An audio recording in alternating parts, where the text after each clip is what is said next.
आज finance minister Nirmala Sitharaman ji ने 30% tax लगाया है वर्चुअल या डिजिटल एसेट्स पे। इसके लिए हमारे साथ बात करने के लिए आ रहे हैं कयूर पटेल जी। पटेल जी, आपका बहुत बहुत स्वागत हमारे शो पे। पटेल जी को फाउंडर और चेयरमैन है guardian link and beyond club के। पटेल जी, ये जो टैक्सेशन गवर्नमेंट ने लगाया है, तो इसका क्या मतलब हम लोग देखते हैं कि is the government legalising crypto asset? I think ऐसा है कि फैक्ट के बजट के अंदर क्रिप्टो और वर्चुअल एसेट्स को अप्रूव किया गया है फॉर टैक्सेशन। एसेंशियली मींस के it is a legal product के हम लोग खरीद सकते बेच सकते कंट्री में। So in a way this is a way to let the world know कि digital assets are real and they are tradable in India with a tax implication, which means it's completely official now. Okay, and they have opted for the highest tax bracket of 30%। तो यदि किसी को tax देना होगा तो does it is it taxable on my crypto holdings on an annual basis और on the profit that I make by buying और selling और ट्रेडिंग इन क्रिप्टो एसेट्स? नहीं, बहुत क्लियर है उनका डेफिनेशन कि ट्रांसफर ऑफ एसेट्स पे tax है, विच मीन्स जब तुम बेचते हो तो तुमने अगर 100 रुपए का क्रिप्टो लिया है और 1000 रुपए में बेच रहे हो तो 900 रुपए पे टैक्स लगेगा, वो भी 30% लगेगा। So it is crystal clear कि on transfer and because crypto है या एनएफटी है, वो ट्रांसफर किया जाता है एक वॉलेट से दूसरे वॉलेट, सो इसलिए ट्रांसफर वर्ड यूज किया गया है और उस पर टैक्स है। Okay, so long term investors के लिए जो लोग होल्ड करते हैं बिटकॉइन या any other crypto coins for a long term perspective, if they are not buying और selling, they are retaining those assets, तो उनको कोई टैक्स देने की जरूरत नहीं। नहीं नहीं, उन पे कोई टैक्स नहीं है, सिर्फ ट्रांजैक्शन पे टैक्स है। एंड समझ लीजिए आज मैंने बिटकॉइन 100 रुपए में खरीदा है एंड आज से 5 साल बाद मैं उसको यदि 1000 रुपए में बेचता हूँ, तो 5 साल बाद वो 100 रुपए के ही बेस पे वो लोग हमको लेंगे कि 1000 हाँ, माइनस 900 पे टैक्स देना होगा? अभी द वे अभी लॉ है और बिल है, it based on original purchase price. हमारे स्टॉक में भी वही होता है, बेस प्राइस जो होती है खरीदने की, वो प्राइस लॉक इन प्राइस बोलते हैं, उसको बेचने पर उसका जो भी प्रॉफिट होता है, मुनाफा होता है, उसके ऊपर कैलकुलेट किया जाता है, तो उसमें कोई फर्क नहीं। So giftings में if I gift a Bitcoin to you, will I be paying the tax or you'll be paying the tax? It is not clear in the law, but word transfer use किया गया है, तो कहीं ना कहीं वो taxation अभी define नहीं किया गया है गिफ्टिंग का। But any kind of transfer is taxable, which means कोई ना कोई पार्टी को टैक्स भरना पड़ेगा। आइडियली गिफ्टिंग में द पर्सन जिसको एसेट मिल रही है उसको टैक्स भरना होता है, बट अभी डेफिनेशन क्लियर नहीं है उसकी। सर, आप को फाउंडर है गार्जियन लिंक और बियॉन्ड लाइफ डॉट क्लब के।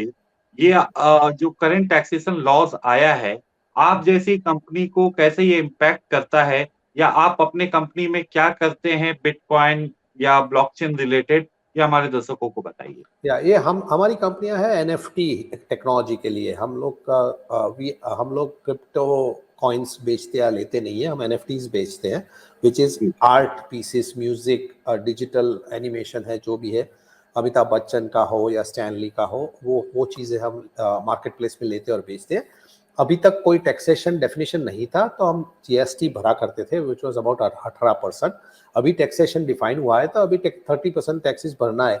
नाउ क्रिप्टो और एनएफटी में एक अलग चीज है। क्रिप्टो क्या है कि 50, 60, 100% अप्रिशिएट होता है छोटे से पीरियड में, और उस पर टैक्स भरना है, तो 30% शायद ज्यादा लगे लोगों को। लेकिन एनएफटी क्या है, $10 की एनएफटी है, 100-150 डॉलर तक जाती है, $600 तक जाती है, तो उसका गेन बहुत बड़ा रहता है। अगर कोई चीज पे 100 की चीज के 600 मिल रहे हैं, तो 600 पे 30% भरना फिर भी इज ओके, क्योंकि तुम्हारा गेन ही बहुत बड़ा है। मुझे नहीं लगता है कि बहुत बड़ा इफेक्ट होगा, एक्चुअली पॉजिटिव इफेक्ट होगा। बहुत सारे लोग ऐसे हैं जो खरीदना चाहते हैं, लेकिन उनको पता नहीं है ये लीगल है इलीगल है, करना चाहिए, इसके कारण कोई इनकम टैक्स का प्रॉब्लम। अभी क्या हो गया कि वो सब निकल गया, अभी इट इज कम्प्लीटली लीगल, तो अभी जो नहीं आ रहे हैं वो लोग भी आना शुरू करेंगे इन्वेस्टमेंट में। तो इसका इम्पैक्ट एनएफटी क्रिएटर्स के ऊपर क्या होगा? फॉर एग्जांपल से अमिताभ बच्चन और सलमान खान, जो जो लोग अपने एनएफटीज को क्रिएट कर रहे हैं। सो आई मीन उनको बेसिकली टैक्सेशन का मतलब है जो भी बेचता है उस पर टैक्स लगना है। सो अभी क्या है कि when you create an NFT, उसका वैल्यू $100 है, तो उसके ऊपर कोई एक्स्ट्रा टैक्स नहीं लगा सकते, वो वैल्यू पहले क्रिएट की गई है। वो जब आगे ट्रेड होगा, तो समझो कि अमिताभ का एनएफटी है, वो तुमने खरीदा $100 में और तुमने जब बेचा तब तुम पे टैक्स है। Amitabh will only and up paying most likely GST, क्योंकि वो अपनी डिजिटल गुड खाली बेच रहा है एंड स्टैंडर्ड टैक्सेशन में अप्लाई। ये काफी सारी चीजें क्रिस्टल क्लियर नहीं की गई है अभी, जो अभी आने वाले दिनों में शायद मोर क्रिस्टल क्लियर डिफिनेशन डिराइव होगी गवर्नमेंट के हिसाब से। तो पटेल साहब, आपका अंडरस्टैंडिंग ये है कि एनएफटी क्रिएटर्स के ऊपर ये 30% टैक्स नहीं है, उनके ऊपर वो standard GST rate of 18% applicable होगा। बिकॉज क्रिएटर को टैक्स कैसे कर सकते हैं, जो चीज है ही नहीं, वो मैं बना रहा हूँ, उसका एक $100 का अगर मैं प्राइस लगा रहा हूँ तो उसके ऊपर रैंडमली 30% नहीं लगा सकते ना टैक्स। नहीं, बट वो $100 तो आपको मिल रहा है ना, whosoever buys your NFT that comes to you। हाँ, सो बट इट इज अभी ट्रांसफर वर्ड यूज किया है, विच मीन्स के जो भी प्राइस है उस पर 30% हो सकता है। So there is lot of unknown के ट्रांसफर का मतलब सेल और प्रॉफिट्स पे है या तो प्योर ट्रांसफर पे टैक्स है, अभी वो सब अननोन है। मोस्ट ऑफ द इंटरप्रिटेशन है कि प्रॉफिट पे है, a transfer is considered sale and profit. Sir, दूसरी तरफ आज के बजट में एक अहम चीज जो गवर्नमेंट ने अनाउंस किया है, that is the creation of a CBDC, central bank digital currency, जो आरबीआई लेके आएगा इस साल। सो उससे एनएफटीज को बाय या सेल करने में, या उससे टोटल ये इकोसिस्टम में क्या मदद मिलेगा? आई थिंक बहुत बहुत अभी वर्ल्ड वाइड ये शिफ्ट आ रहा है। चाइना हैज डन इट, कई सारे छोटे south American countries has accepted other digital currencies and created also digital currency.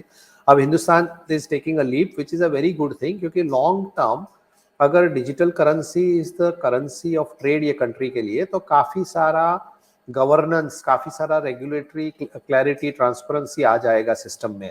तुम चीजें खरीद ले सकते हो, टैक्स भर सकते हो, everything through a single digital currency. So fluidity market में काफी आ जाएगी और यूनिलैटरल ग्रोथ भी बहुत अच्छा हो सकेगा। अभी एवरीथिंग डॉलर टू रूपी पैक्ड है, अगर तुम 20 साल आगे देखते हो और डॉलर रूपी का इक्वेशन ही चेंज हो गया डिजिटल करेंसी में, तो the world will look very different. Correct. So overall, if I ask the implication on a marketplace, NFT market player like you, तो आपके ऊपर इसका क्या implication है? No, कोई implication नहीं है. Instead of using Ethereum या Bitcoin, they can use Indian digital currency. Currency has no implication on a marketplace. Currency has implication on the economic rotation or the wealth creation of the general GDP economy. No, I was talking in terms of taxation. So 30% same tax currency कोई भी use करो, taxation same है. Okay. So Patel साहब, thank you for joining us. Thank you for giving your valuable time. बहुत अच्छा लगा आपसे बात करके और काफी क्लैरिटी हमारे दर्शकों को मिली है कि ये जो डिजिटल एसेट्स है या एनएफटीज हैं, इसमें टैक्सेशन कैसा होगा। आई एम श्योर कि काफी आर्टिस्ट लोग हैं जो इसको देख रहे हैं, जो एनएफटी क्रिएट करना चाहते हैं, उनको इससे काफी फायदा मिलेगा। और अभी ये जो गवर्नमेंट का रेगुलेशन बिल है अभी पेंडिंग है पार्लियामेंट में, ये भी आएगा तो कैसे रेगुलेशंस वो लोग इंट्रोड्यूस करेंगे, इसको और जानने के लिए हम आपके पास फिर से जुड़ेंगे। Thank you very much for joining us sir. Thank you so much. ABP news आपको रखे आगे।